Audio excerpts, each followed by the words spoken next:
अब न रहब हम माटी के घर में, पक्का बनवा दे भोला जी, पक्का बनवा दे भोला जी। पटना शहर में पक्का पिटवा दे भोला जी, पटना शहर में।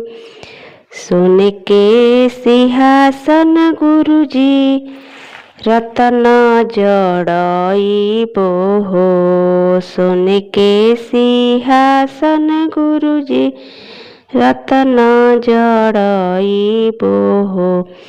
असनी लगइबो गुरुजी अपना महल में, पक्का पिटवा दे गुरुजी आरा शहर में, पक्का पिटवा दे गुरुजी।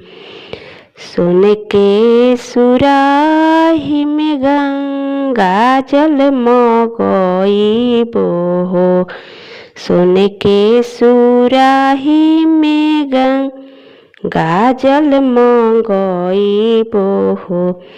चरण पखरबो हम अपना महल में, पक्का पिटवा दिए गुरुजी पटना शहर में, पक्का पिटवा दिए गुरुजी।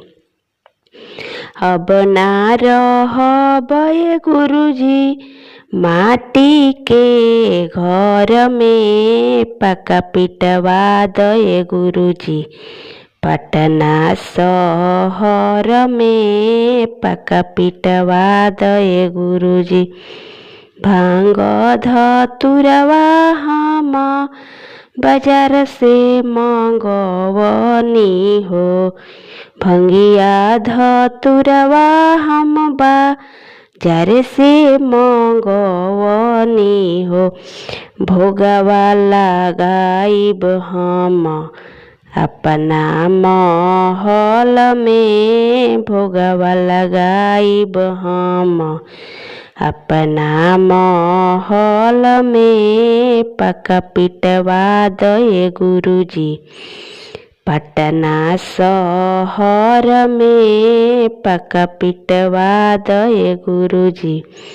कंचन थाली को पूरा के बाती हो, कंचन थाली को पूरा के बाती हो। आरती उतारबे भोला जी अपना महल में, आरती उतारबे भोला जी अपना महल में, पक्का पिटवा दे गुरुजी पटना शहर में, पक्का पिटवा दे गुरुजी।